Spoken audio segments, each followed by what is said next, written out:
I'm good. Good morning sir. Good morning. How are you? Fine. यहाँ sign कर दीजिए। Pen, please. Thank you sir. आपका कोई भी आईडी प्रूफ। मिस्टर परमार, कैसे हैं आप? मैं ठीक हूँ. How are you? Good to see you. I am sorry sir, this is a new staff. Mister Parmar हमारे बहुत ही पुराने और इम्पोर्टेंट क्लाइंट हैं। बीजू सर का सामान 47 में रख दो। Okay sir. Thank you. Shabnam, Mala आई क्या?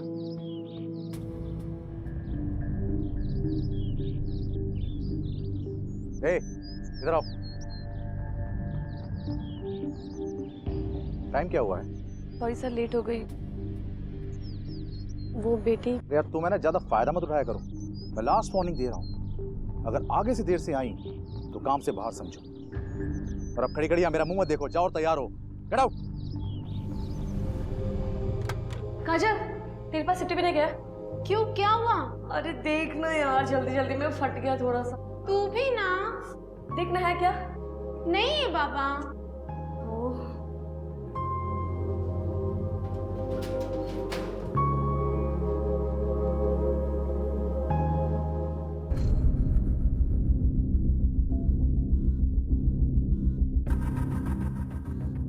ए, क्या देख रहा है? शो चल रहा है इधर। शो नहीं, नौटंकी। नौटंकी चल रहा है, वही देख रहा हूँ। ये टाइम पास करना बंद करो और चुपचाप काम पे लगो। बॉस ने बोला है। बहुत लेट हो गया यार, बहुत काम बाकी है। मीनू, क्या हुआ? जबरदस्ती की इसने? वो तो गलती से। गलती से? शबो, मैनेजर को बुला। मैं आपसे फिर से सॉरी कहता हूँ। सर, आप इनको सॉरी बोल रहे हैं? इन्होंने तो मीनू को। तुम चुप रहो, कुछ नहीं हुआ है। और जब सर कह रहे हैं कि कुछ नहीं हुआ तो कुछ नहीं हुआ। सर ये झूठ बोल रहे हैं। देखा, ऐसे ही अपने गेस्ट को अटेंड करती हैं। सीधे ही उंगली उठा दी। सॉरी बोलो सर से। सर, सॉरी बोलो वरना निकलो इस होटल से। सॉरी।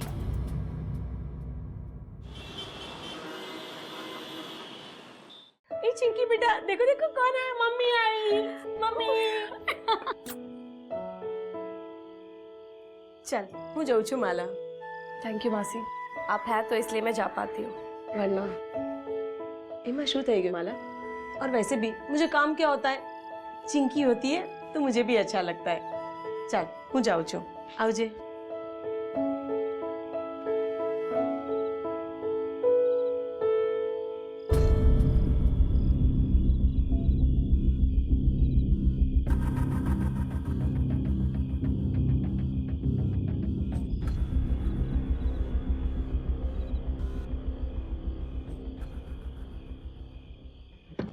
बहुत मस्ती हो गया, अब सोई सोई। ओके, चलो सो जाओ। आप कर लो।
दिमाग खिसक गया क्या तेरा? पागल हो गई है? अभी तो सिर्फ खरोचा है, फिर से मेरे घर में घुसने की कोशिश की तो काट डालूंगी, समझा? भूल गई तू पहले क्या थी? 2 टके की। रे, क्या बोला? फिर से बोल। चुप क्यों हो गया? हाँ, ए, छोड़ूंगा नहीं तेरे को मैं। चल यहाँ से निकल। चल बहुत चल बहुत बोल रही है तू, चल समझी? यहाँ से। जानती नहीं तू मेरे को। चल, जा यहाँ से। तू समझ जा। छोड़ूंगा नहीं तेरे को मैं, समझी? फिर आऊंगा मैं, समझ लेना। माला के जीवन को देखकर यही जाहिर होता है कि वो बहुत मेहनती और जुझारू महिला थी, जो खून पसीना एक करके अपनी बेटी को बड़ा करने की निरंतर कोशिशों में लगी हुई थी। माला दिन रात मेहनत करके अपनी बेटी को एक बेहतर कल देना चाहती थी, लेकिन ऐसा क्यों प्रतीत हो रहा था कि मानो माला खुद अपने अतीत से दूर भाग रही हो। क्या वाकई माला के अस्तित्व की इस ऊपरी परत के नीचे कोई गोपनीय राज छिपा हुआ था? और वो कौन शख्स था जो माला के घर में घुसकर उसे धमकाकर चला गया था? आखिर ऐसा क्या छुपा हुआ था उसके बीते हुए कल में जो उसकी आने वाली जिंदगी पर इतना गहरा असर छोड़ गया था? और क्या वो राज सही में उसके लिए खतरा बन सकता था? कल वो हरीश आया था फिर से, तो पुलिस में कंप्लेन क्यों नहीं करती है? नहीं कर सकती, आप जानती हो ना। चलो चलो। सोनू, अगर आप मम्मा को जाने नहीं दोगे तो मम्मा लेट हो जाएगी ना, और फिर मम्मा को डांट पड़ेगा, नहीं ना? बाय। ए चंकी, तू बड़ी होके ना बिल्कुल तेरी मम्मी जैसी बनना, हाँ? एकदम बहादुर। क्या है? हाँ, पिछले एक हफ्ते में माला 2 बार लेट आई, मुझे इसके बारे में पता भी नहीं। सर सुबह तो देखा तब तक नहीं, अभी दिखाई नहीं दे रही। सर वो आई है, वो इधर ही है, कुछ काम कर रही होगी, मैं उसको बुला के लेके आती हूँ। माला, माला, माला, माला,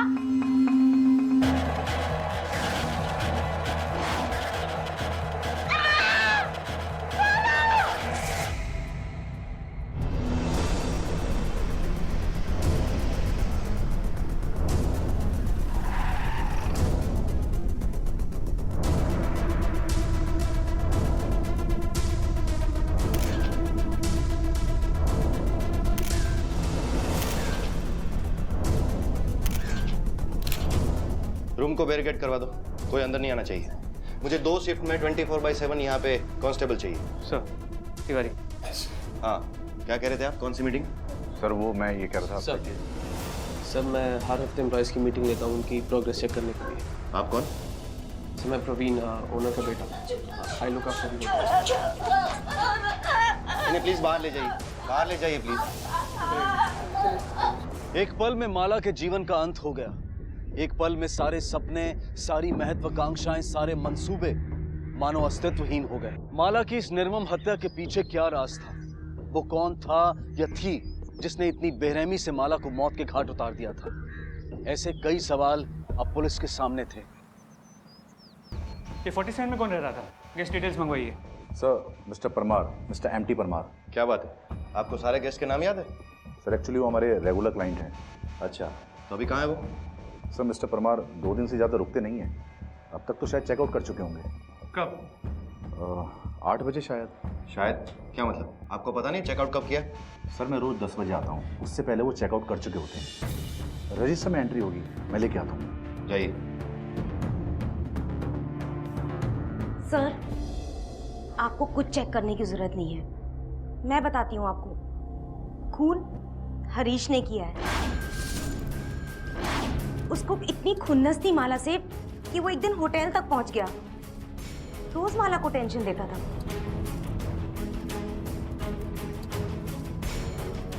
कीधु तू मैंने एक बार नहीं बार बार बोला था, आखिर वही हुआ ना। साहब मैंने खुद माला को बोला था कि वो हरीश का कुछ कर, वरना वो तुझे तंग करता रहेगा। कल वो हरीश आया था फिर से, तो पुलिस में कंप्लेन क्यों नहीं करती है? मार ही डाला ना। अरे रे भगवान, अब बेचारी नु हमें शू थशे। साहब इन्हें छोड़ता नहीं, कड़ी से कड़ी सजा देना उसको, छोड़ना मत उसे। खून हरीश ने ही किया है। जिस दिन वो मरी उस दिन मैं नाके पे ही था साहब, मैंने कुछ नहीं किया। हम लोगों को उसके हत्यारे तक पहुंचने में मदद करो। बताओ किसने माला को इतनी बेरहमी से मारा है?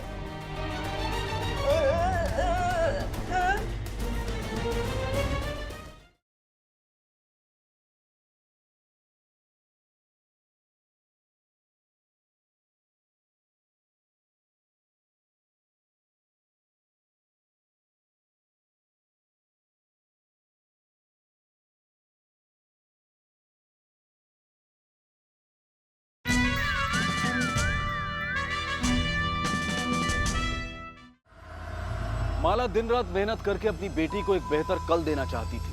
आगे से देर से आई तो काम से बाहर समझो। ए, क्या देख रहा है? शो चल रहा है इधर।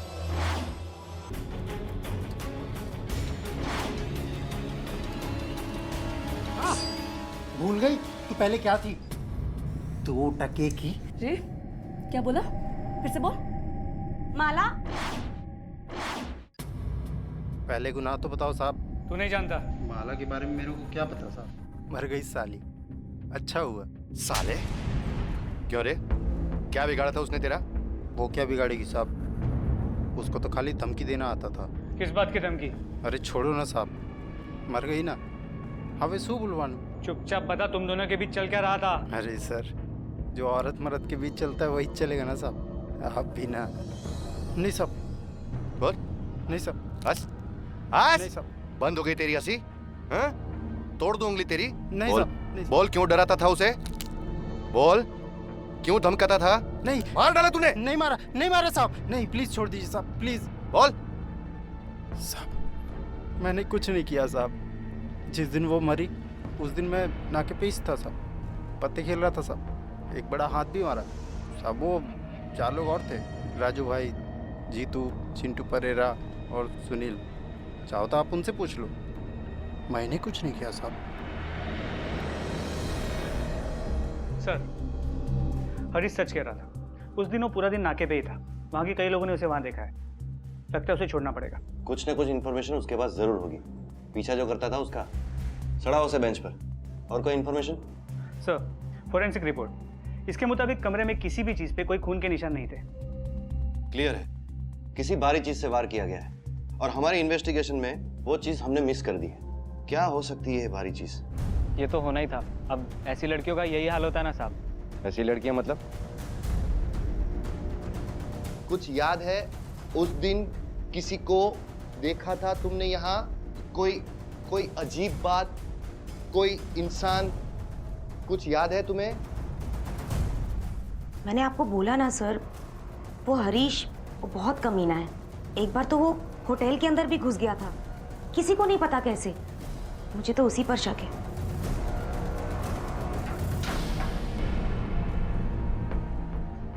गेम पॉकेट में साहब, ऐसे कैसे बंद करके रख सकते हैं? कहीं नहीं जाएगा तू।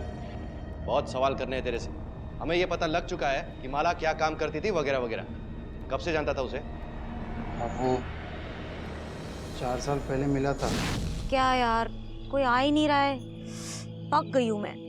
तब वो कहाँ मर गए सारे के सारे मजनू। ये डाली चलती है क्या? धंधा मंदा है, लेकिन इतना बुरा भी दिन नहीं आया कि तेरे जैसे फकीर के साथ चलूं। चल। आज ये फकीर तेरे को अमीर बनाएगा। आज पत्तों में अपन की बात थी। ये देख, नाम लिखा है इस पे तेरा। चल।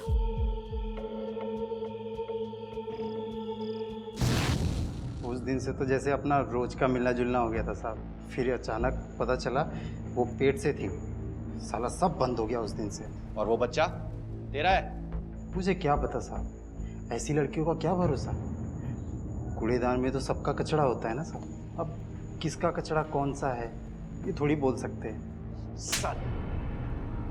समाज के असली कचरे तो तुम हो। तुम जैसे कमीनों की वजह से लड़कियों की ये हालत होती है। फिर क्या हुआ? साहब, मैंने उसे बच्चा गिराने को बोला, उसने मना कर दिया। एक दिन रेड पड़ी, मैंने बाकी लोग के साथ वो ही पकड़ी गई। फिर साहब वो कोई NGO वालों ने नया काम वो लोग को दिलाया, मतलब शरीफ माफी का कुछ काम था साहब। और उसकी नई जिंदगी को बिगाड़ने के लिए तो फिर से वहां पहुंच गया? नहीं साहब, मुझे पता चला उसने वापस से धंधा शुरू कर दिया है। सब पैसे लेके गया था साहब इस बार। और तुझे कैसे पता चला उसने धंधा फिर से शुरू किया था? साहब मैं वो होटल जाया करता था ना, तो वहीं पता चला मेरे को। वो उसका चक्कर चल रहा था और भी लोगों के साथ। किसके साथ चक्कर था उसका? सब होगा कोई नया बकरा।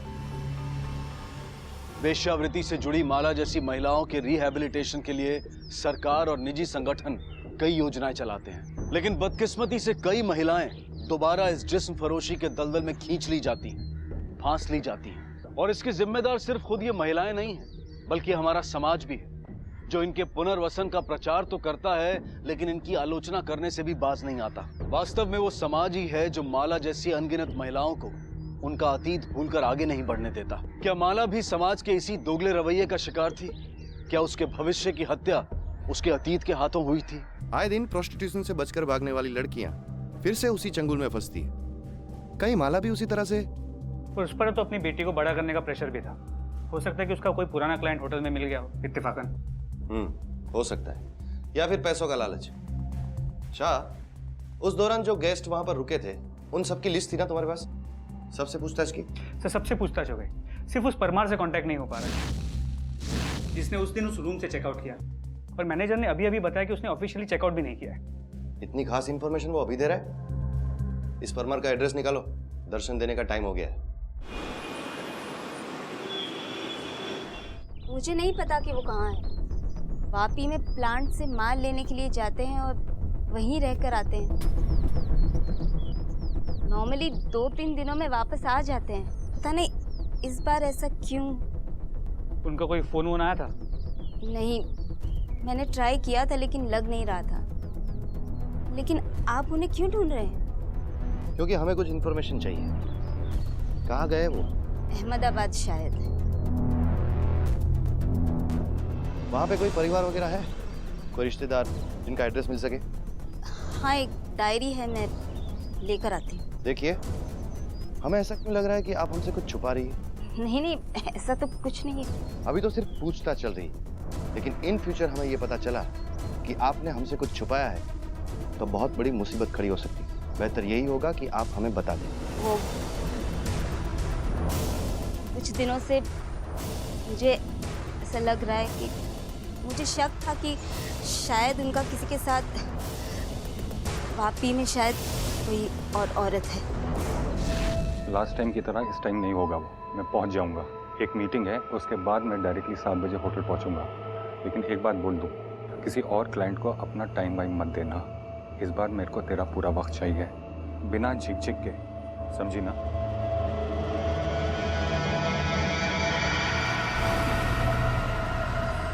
क्या है?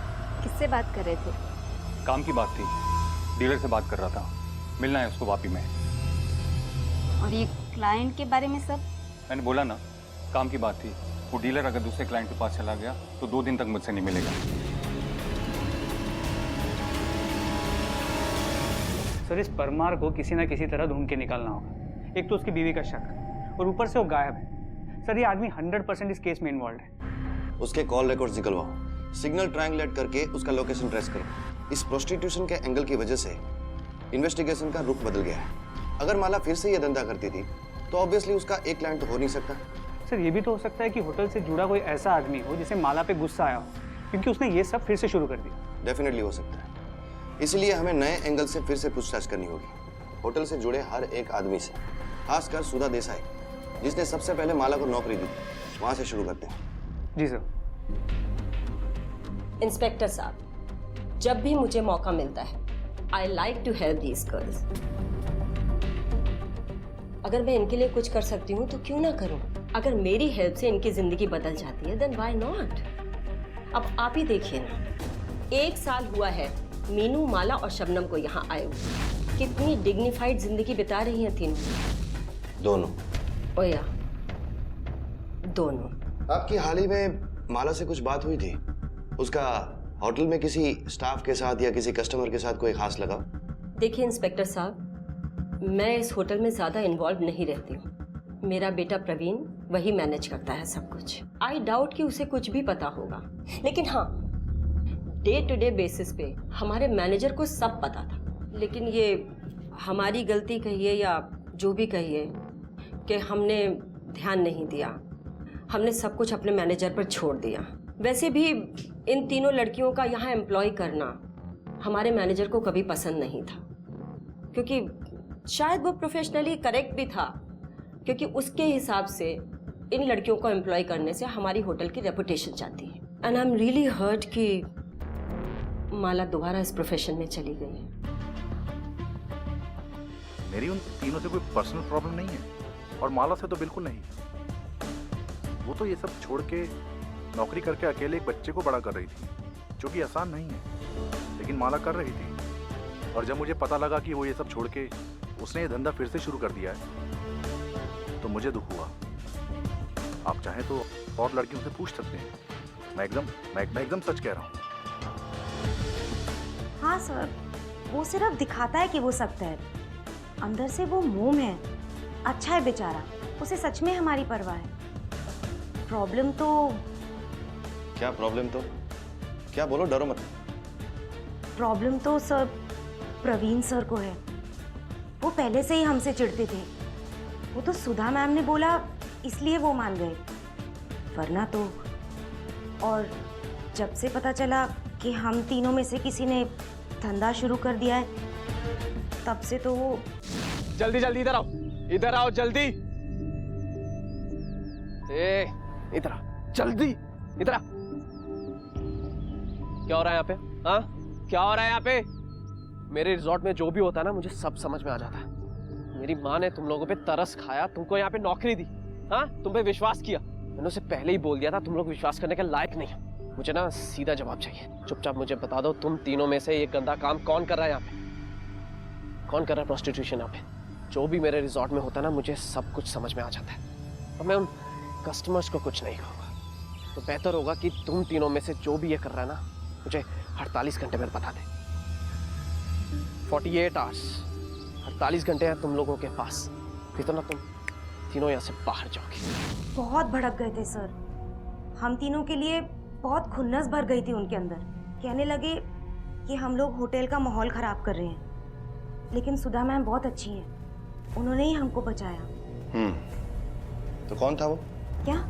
वो कौन था तुम में से जिसने धंधा वापस शुरू किया था? मुझे नहीं पता सर। देखो शबनम, सच बता दो, हमसे कुछ छुपाना तो तुम्हारे लिए अच्छा नहीं होगा। मैं सच बोल रही हूँ सर, कसम से, मुझे नहीं पता। इनसे पूछो कि इन तीनों में से वो लड़की कौन है जिसने जिस्म का धंधा फिर से शुरू किया था। कौन है वो? तुम थी?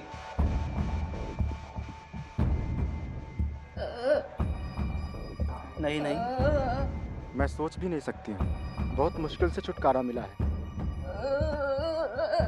मैं वो काम कभी नहीं करूँगी। तो फिर माला? माला बहुत अच्छी थी। माला मेरा, हम सब का ख्याल रखती थी। वो खुद की लाइफ को बदलना चाहती थी। वो यह कर नहीं सकती। उसके साथ बहुत बुरा हुआ है। प्लीज़ आप उसके मारने वाले को खोज निकालें। हाँ बोलो। ठीक है सर, परमार का पता चल गया।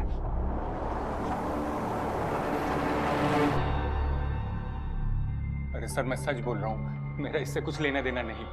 मैं तो एक मामूली सा बिजनेसमैन हूँ। तेरी बिजनेस टिप्स कहाँ कहाँ लगती है ना, वो सब जानते हैं हम लोग।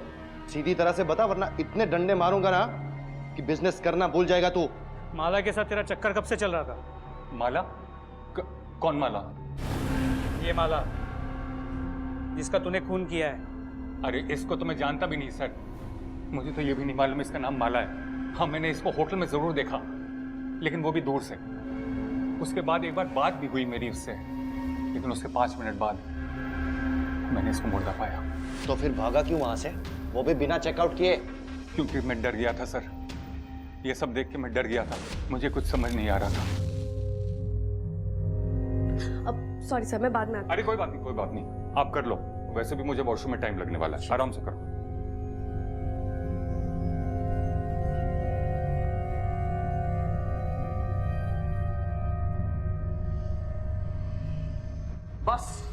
बस हाँ, सब देख रहा हूँ मैं यहाँ पर।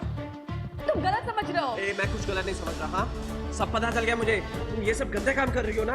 अरे ये स्कर्ट पहले से ही अरे मैं तो तुम्हारी जिम्मेदारी भी ले रहा था। सबसे छुपाकर। ए बस हाँ, तू कुछ और नहीं बोलेगी, समझ में आई तुझे? हाँ, उस आदमी के जाने की आवाज आने के बाद चेक करके बाहर निकला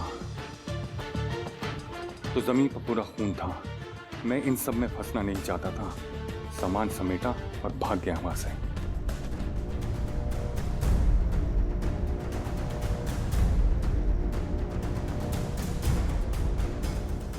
पर तू तू वहाँ माला को मरता हुआ छोड़ के भाग गया। मेरा उससे कुछ लेना देना नहीं था माला से, तो मैं उसको क्यों मारता? देख, हम सब जानते हैं तेरा और उसका चक्कर चल रहा था ना। यहाँ आने से पहले तू उसे फोन करता था ना, और फिर होटल रूम में जाके तुम दोनों टाइम पास करते थे। सर वो ये नहीं थी सर। तो कौन थी वो? सर उसका नाम शबनम है, और वो भी उसी होटल में काम करती है। मेरा माला के साथ कुछ लेना देना नहीं है सर। तेरा लेना देना किन किन लोगों के साथ है ना, वो हम पता कर लेंगे। मैंने झूठ बोला, मुझे मेरी नौकरी बचानी थी। इसके अलावा मैंने और कोई झूठ नहीं बोला। ताकि लोगों का शक तुमसे हटकर माला पे जाए। और तुम्हारे इस झूठ की वजह से माला की जान गई हो तो किन किन लोगों को माला के बारे में ये झूठ बताया था तूने? सर, मेरे को पता था कि विजू हम सबको बहुत हेट करता है, इसीलिए मैंने उसके कानों में ये बात डाली। मुझे पूरा भरोसा था कि वो 100% यह अफवाह जरूर फैलाएगा, और उसने वही किया। मैं क्या करूं सर? मुझे ये नौकरी की जरूरत है और मुझे पैसे भी कम पड़ रहे थे, लेकिन मैंने ये झूठ माला को फंसाने के लिए नहीं बोला, खुद को बचाने के लिए बोला। मैं जानती थी कि माला सबकी फेवरेट है और उसकी एक छोटी बच्ची भी है। सर, मुझे पूरा भरोसा था कि सुधा मैम, मैनेजर और प्रवीण सब उसको माफ कर देंगे, लेकिन मुझे नहीं पता था कि कोई उसका खून कर देगा। सर, माला ने मुझे और मीनू को बहुत संभाला है, एकदम अपनी बहन की तरह। और मैंने उसके साथ क्या किया? तुमने अभी ये बताया कि विजू तुम सबसे नफरत करता था। किन किन लोगों को बताया होगा उसने माला के बारे में ये झूठ? सर, सबको। सबको बताया? और बताता भी क्यों नहीं? साहब गंदी नाली में रहती थी तो उधर ही रहो ना, बाहर निकलने की क्या जरूरत है? सब बिगाड़ के रख दिया। होटल क्या उनके बाप का है कि जहां देखो वहां धंधा खोल दिया? तो होटल क्या तेरे बाप का है जो तू डिसाइड करेगा कि कौन अंदर आएगा और कौन नहीं? और तू जो ये गंदी नाली की बात कर रहा है ना, वहां पे ये लड़कियां या तो बदकिस्मती से पहुंचाई जाती है या वहीं पे पैदा होती है। गंदी सोच तो तेरी है जो तेरे अंदर पैदा हुई, और ये कम था जो और लोगों में भी फैलाया तूने।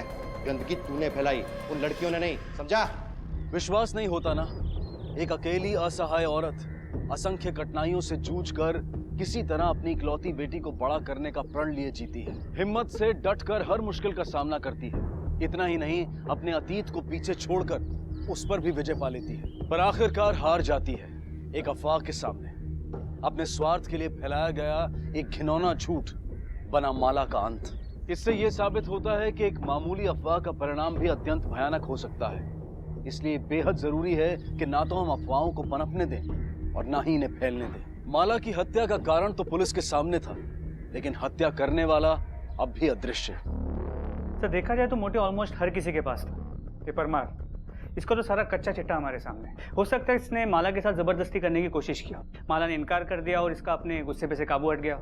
ये प्रवीण और विजू ये तो माला से नफरत करते ही थे, और इस शबनम का चक्कर सर कुछ समझ में नहीं आ रहा। सर ये सब झूठ बोल रहे हैं, और इस परमार ने तो खड़े खड़े कहानी बना दी उस आदमी और माला के बीच के झगड़े की।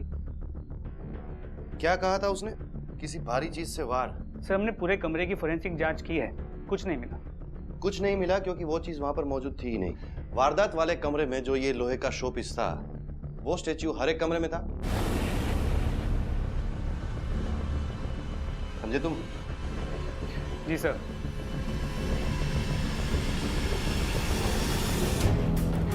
ऐसे और कितने शो पीस हैं आपके पास? सर सेकंड फ्लोर के कमरे में सुपीरियर डीलक्स रूम 12 होंगे सर। शाह, बाकी के 11 शो पीस को फोरेंसिक के लिए भेजो एज सुन एज पॉसिबल। जी सर। शायद इनमें से ही कोई शो पीस हमें अब सच्चाई तक पहुंचाएगा। सर दूसरे कमरे से मिले शोपीस पे खून के बहुत ही छोटे मतलब माइक्रोस्कोपिक धब्बे हैं। और कुछ? सर उस पे बहुत सारे फिंगरप्रिंट्स भी मिले। होटल के स्टाफ और कस्टमर से जो हमने फिंगरप्रिंट्स लिए थे, हमने उसके साथ उसे मैच किया। कोई मैच मिला? सर एक नहीं, एक से ज्यादा। उसमें से कुछ फिंगरप्रिंट शबनम के। अरे उसके फिंगरप्रिंट्स तो हर एक चीज पे मिलेंगे, वो भी डीलक्स रूम में ही काम करती थी ना। जी सर, लेकिन सर ये देखिए इसके फिंगरप्रिंट्स, कुछ अजीब नहीं लग रहा? पहले हमें लगा कि इसमें क्या बड़ी बात है, तुम भी यहाँ काम करती हो शबनम की तरह, तुम्हारी उंगलियों के निशान तो हर एक चीज पर हो सकते हैं, लेकिन बाद में हमें याद आया कि तुम तो इस फ्लोर पे काम ही नहीं करती। सर मीनू की किसी क्लाइंट से मिसअंडरस्टैंडिंग हो गई थी, इसलिए मैंने उसे स्टैंडर्ड में शिफ्ट कर दिया। और डीलक्स रूम तो पूरा माला और शबनम संभालती थी। माला ने हमेशा तुम्हारा ख्याल रखा और तुमने उसे मार दिया। क्यों मारा उसे? बोलो।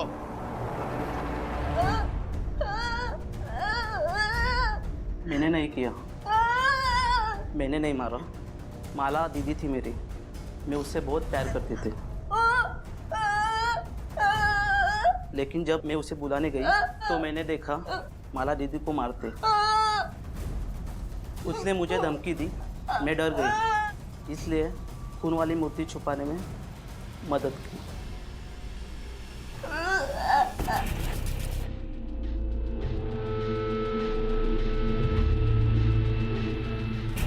अब चुपचाप बताओ कि तुम्हें धमकी किसने दी थी? हम जानते हैं कि तुम माला के बहुत करीब थी।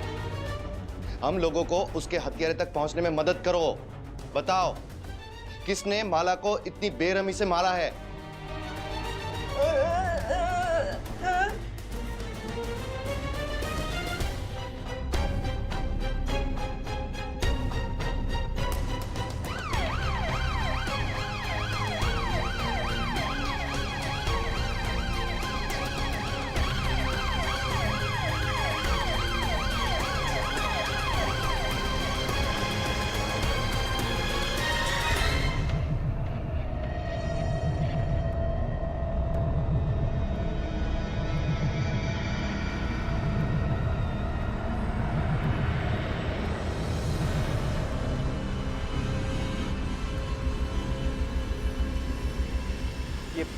ये आप मुझे यहाँ पर एक कॉमन क्रिमिनल की तरह, मैंने कहा ना आपको, I am innocent, damn it. अच्छा, लेकिन मीनू ने तो हमें कुछ और ही बताया। तो आप उस गूंगी की बातों पर यकीन करेंगे? चिल्लाओ मत। तेरी चीखों की आवाज ना हम परमार तक पहुंचा सकते हैं। प्रवीण, तुम्हें पता है सचमुच तुम्हारी होटल के बुरे दिन चल रहे हैं। देखो ना, सबसे पहले तुम्हारे एक स्टाफ मेंबर, उसके बाद तुम्हारे एक कस्टमर, सबकी खातिरदारी की हमने। डंडे खिलाए, हड्डियां तोड़ी, सबने अपना अपना सच बोल दिया। अब तुम्हारी बारी है। फर्क सिर्फ इतना है कि उन लोगों का गुनाह छोटा छोटा था, लेकिन तूने मर्डर किया है। अब सच बोलेगा ताकि हम लोग चैन से सो सके और तेरे होटल वालों को चैन से सोने दे। हमें ये तो पता चल गया था कि तुम माला से नफरत करते हो, और पिछले 6 महीनों में बात इतनी बिगड़ गई थी कि तुम एक दूसरे का चेहरा भी नहीं देख सकते थे। तो हमने सोचा पिछले 6 महीने का चक्कर क्या है, पता करते हैं। और इसीलिए हमने तुम्हारे फोन रिकॉर्ड्स निकलवाए, लेकिन उसमें भी एक अजीब बात सामने आई। 6 महीने पहले एक नंबर से तू घंटों बातें किया करता था। ये नंबर माला का है ना? फिर ऐसा क्या होगा कि तुम दोनों ने एक दूसरे से बात करनी बंद कर दी? बोलो, बोल। तू बोलेगा या मैं बुलवाऊं? हाँ, मैं नहीं मारा उसे। मारना नहीं चाहता था पर मारा। 1 साल पहले उसने मेरा रिसोर्ट ज्वाइन किया, सब कुछ नॉर्मल था। फिर हम दोनों को प्यार हो गया। 6 महीने तक सब ठीक था। फिर जब मॉम को पता चला तो वो चाहती थी कि ये सब बंद हो जाए, मैं सब बंद कर दूं। उसके बाद भी कोशिश की। ये धोखा ही तो है प्रवीण। आज मैं जो हूँ, जहाँ हूँ, तुम्हारी माँ की वजह से हूँ, और तुम मुझे बोल रहे हो उनको धोखा देने के लिए। अगर हम साथ रहेंगे तो उन्हें सच बताकर, वरना नहीं। दोनों बकवास बंद करो, नॉर्मल बातें करो, कुछ प्रैक्टिकल सोचो। ये फिलॉसफी ना मुझ पे मत झाड़ो। और तुम्हें तो बल्कि खुश होना चाहिए कि छिप छिप के सही पर ये रिश्ता तो आगे बढ़ रहा है ना, वरना तुम जैसी लड़कियों को ना ये भी नसीब नहीं होता। अब ऐसे घूर क्या रही हो तुम? सही कहा तुमने, मुझ जैसी लड़कियों के नसीब में नहीं है ये सब। बर्दाश्त नहीं होता था मुझसे। 1 सेकंड में मेरा सब कुछ खत्म हो गया। माला मेरे इतने पास थी, लेकिन हमारे कमरे में देखा अपने कपड़े एडजस्ट कर रही थी वो।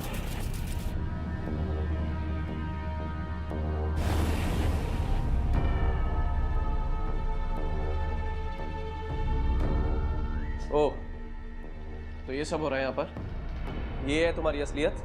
क्या क्या बोल रहे हो तुम? क्या बोल रहा हूँ? बड़ी बड़ी बातें करके तुम ये गिरे हुए काम कर रही हो, अपना जिस्म बेच के खा रही हो। तुम गलत समझ रहे हो। ए, बस कर। हाँ, सब देख चुका हूं मैं। तेरे प्यार में ना मैं अंधा हो चुका था। प्रवीण ये इसका बस हाँ, सब देख रहा हूं मैं यहाँ पर। तू जैसे गिरी औरत के लिए ना मैं अपनी माँ के आगे रिक्वेस्ट कर रहा था। अरे मैं तो तेरी और तेरी बेटी की जिम्मेदारी लेने वाला था। सबसे छुपाकर। बस आप बहुत मत कर। हाँ, क्या बोली? हाँ, हाँ, बहुत देखा मैंने। ये सब तुम जान के बोल रही थी ना। हाँ,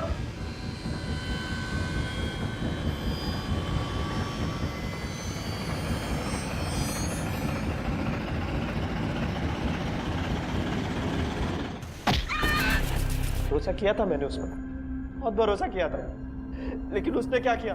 फिर से चली गई ना उस जिस्म के धंधे में, फिर से वैश्या बन गई। धंधा नहीं करती थी वो, कुछ नहीं किया था उसने। और जिस लड़की की तू बात कर रहा है ना, वो माला नहीं शबनम है।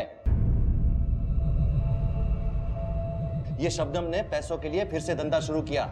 ये परमार वगैरह, इन सब का शबनम के साथ चक्कर था। इन सब के कन्फेशन है हमारे पास। ये मैंने बाला पुनर्वसन, दूसरा मौका, नई जिंदगी। माला को दिखाए गए ये सपने मात्र शब्द बनकर रह गए। वास्तव में हमारे समाज ने माला को कोई ऐसा मौका दिया ही नहीं। एक तरफ सुधा थी जिसने बेशक माला को नौकरी दी, लेकिन माला और उसके बेटे के बीच में कोई भी रिश्ता सुधा को नागवारा था। दूसरी तरफ परमार और हरीश जैसे हैवान जो अपने स्वार्थ के लिए माला जैसी लड़कियों को फिर से वेश्यावृत्ति के रास्ते पर लाकर खड़ा कर देते हैं। और अंत में प्रवीण, जिसने माला से प्यार तो किया लेकिन उस पर कभी विश्वास नहीं किया, और उसका अविश्वास इतना गहरा था कि इसकी वजह से प्रवीण ने खुद माला की जान ले ली। इस पूरे हादसे के अंत में अगर एक चीज अच्छी हुई तो वो ये कि अपने बेटे के गुनाह का प्रायश्चित करने के लिए सुधा ने माला की बेटी के पालन पोषण की पूरी जिम्मेदारी अपने सर ले ली। इस सत्य से मुंह नहीं मोड़ा जा सकता कि माला के साथ घोर अन्याय हुआ था। बदकिस्मती से उसके अतीत ने उसके वर्तमान और भविष्य दोनों का गला घोट दिया। उसकी मुस्कुराहट, उसकी जिंदगी उससे छिन गई। किसी की आलोचना कर उन पर अपनी राय बनाने की बजाय अगर हम सही मायने में सच्चे और निस्वार्थ भाव से उन्हें स्वीकार करें, समाज में आत्मसात करें, तो आज के इस केस की यही हम सब के लिए सीख होगी। इसी विचार के साथ अब मैं अनूप सोनी आपसे विदा लेता हूं। फिर मुलाकात होगी अगले एपिसोड में एक और चौंका देने वाले केस के साथ। तब तक अपना और अपने परिवार का ख्याल रखें और देखते रहें क्राइम पेट्रोल डायल 100। सबक एक को, सीख हम सबको।